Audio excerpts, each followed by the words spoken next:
So we all know how active and busy this offseason has been in the NFL. It's been crazy. And even still, I expect there to be some more craziness, especially when we get to the NFL draft at the end of April. But I have to say, this trade today threw me off a little bit. It really caught me by surprise, as I wasn't really aware of many rumors to the effect, at least from the Patriots standpoint. I know we had heard some rumors about the Rams perhaps trying to get into the Odell Beckham Jr. sweepstakes, and maybe we would hear something in the future about some type of offer they had made, but they didn't go down that route. The New England Patriots have traded Brandin Cooks and I believe a fourth-round pick to the Los Angeles Rams for the 23rd overall pick in the first round in the 2018 draft and a sixth-round pick. Yeah, I was really surprised at this one.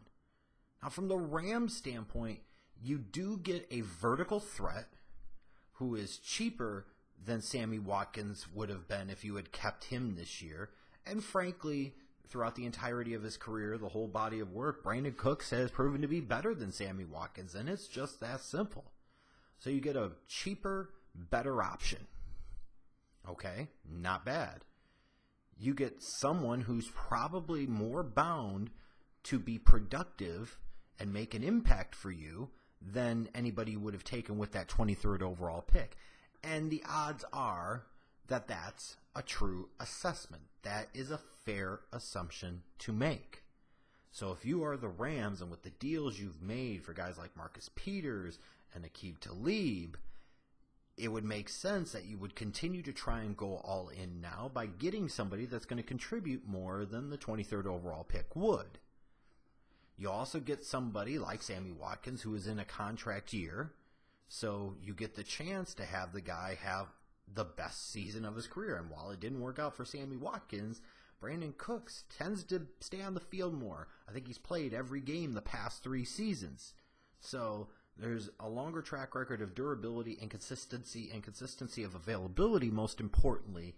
So there's a chance bringing in Brandin Cooks with a ton of money on the line, he could be looking for a massive payday, which means he could have some massive production, especially in that Rams system, with a guy like Jared Goff at the quarterback position and Todd Gurley in the running game, Cooper Kupp and Robert Woods as complements at the receiver position, Sean McVay drawing up and calling up the offense.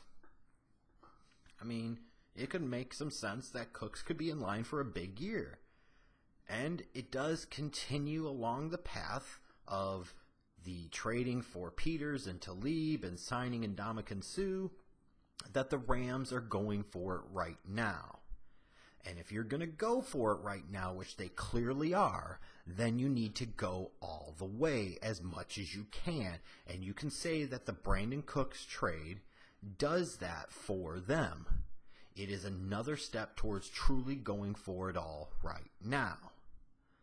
And from the Patriots standpoint, here's what they did, the way I see it, is they basically took the 32nd pick in last year's draft, turned it into a 1,000-yard receiver for 1 year on a team that ended up going to the Super Bowl and frankly came this close to winning it for back-to-back time or years, and then turned that receiver into the 23rd overall pick. So in 1 year, they moved up from 32 to 23 and got a 1,000-yard season out of a wide receiver. That just sounds like something the Patriots would do. And clearly, they had no intention of paying Brandin Cooks long-term, which makes it interesting as to why they would have ever acquired him to begin with. But if you're not going to keep him, don't risk losing him for nothing in another year. Just get rid of him now and get something to help yourself out.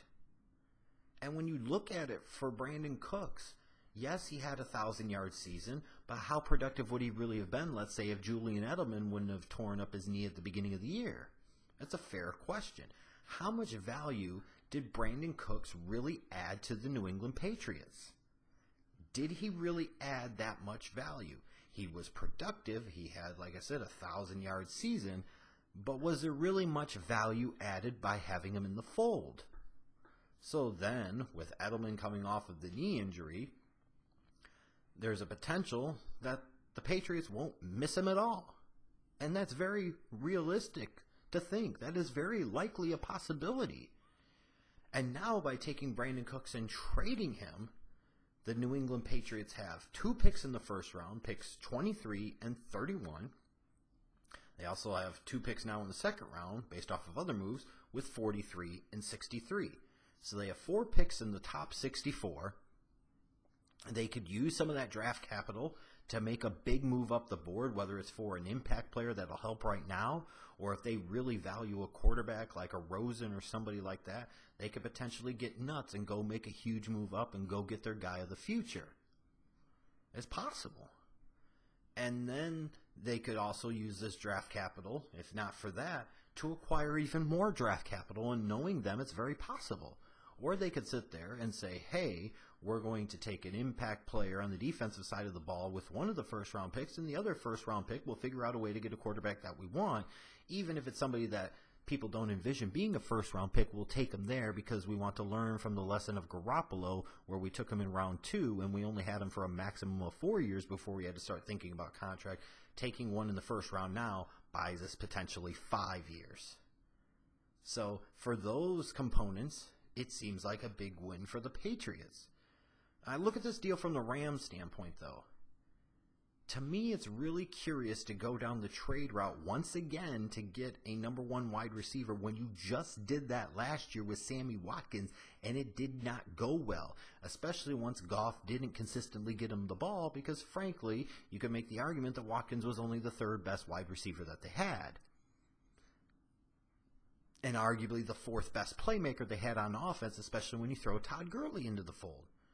So you already went down this path once, and it didn't really work. Yes, you're getting a cheaper and better option in Brandin Cooks for that year, but you've had to give up even more to get him.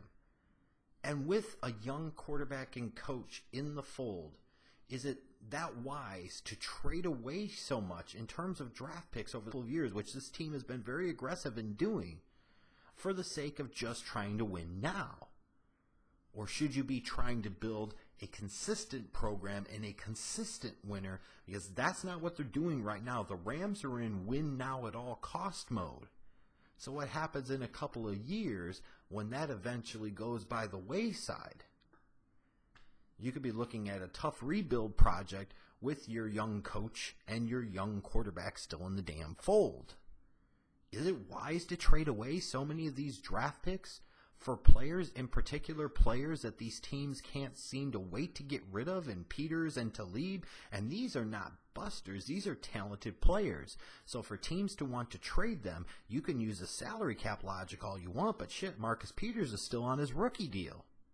Brandin Cooks is still on his rookie deal. It's not cap reasons that these guys are getting traded. And then from the Brandin Cooks standpoint, for a Rams team that's already added Ndamukong Suh, Marcus Peters, and Aqib Talib, and to be kind, they can be volatile, difficult personalities to deal with on the field and in the locker room.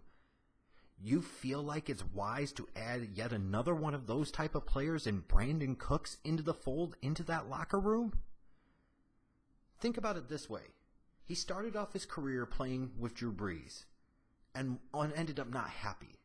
He wasn't happy playing with a Hall of Fame quarterback because the Hall of Fame quarterback didn't give him the ball down the field enough. Well, Drew Brees is much better than you, Brandin Cooks. Maybe you should adjust to his game better. So he was sent back in 3 years after the team had drafted him in round 1. To then he goes to New England, a perennial Super Bowl contender, where with Edelman going down, he has the ability to become the number 1 option on the outside. And after 1 season, the Patriots can't wait to send him packing. So now you're the Rams, and that doesn't throw up a little bit of a concern for you, a little bit of a caution to you, a little bit of a red flag that this is now going to be Brandin Cooks' 3rd team in 3 years? If teams are so easily and willing and ready and able to give up young, talented players like this, what does that tell you about the person and the locker room presence and the personality? I'm just saying. So this better work out for the Rams, because if it doesn't, and it doesn't early, this could be too much of adding the same type of personalities and really send this damn thing south and sabotage it for the sake of trying to win now when you probably weren't quite ready to win now as much as you might have thought you were. So before everybody breaks out the anointing oils and wants to crown the Rams' ass, just be very, very careful when you make these types of moves. Because at some point in time, there's got to be a light bulb that goes off and says, ugh, this guy's only in his mid-20s. He had over 1,000 yards last year. Why would Bill Belichick want to get rid of him?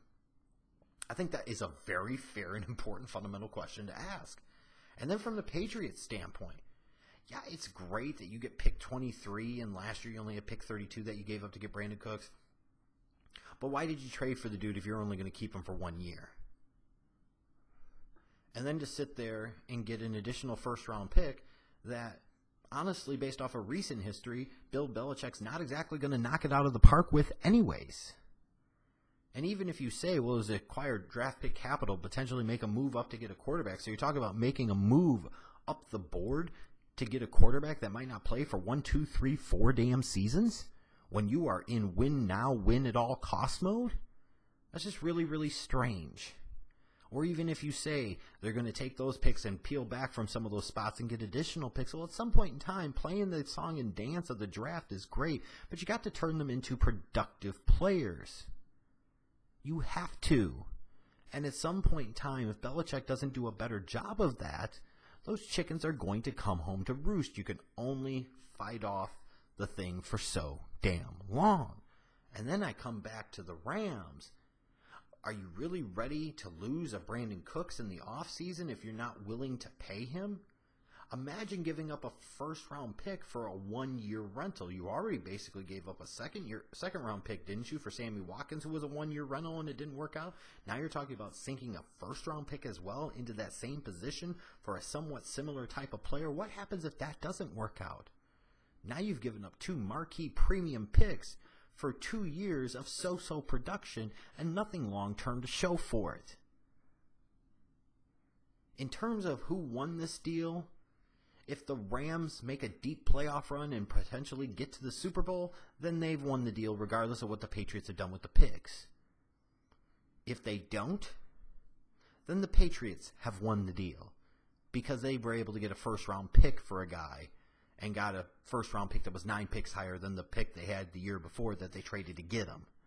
But even then, in that case, you can only get rid of so many talented players before you start to wonder, is it always the player's fault, or is it the coach that is too damn difficult to work with? Is it the coach that is too arrogant in the belief of his system to be able to adapt and adjust to the players and the times? Like I said, this trade was really odd to me. And people are going to have their opinions in the comments section over who won or who got the better of it. Frankly, I think this is a deal that you can easily see the positives for both sides, but also bring a lot of questions and could bring some potentially fair criticism to both parties.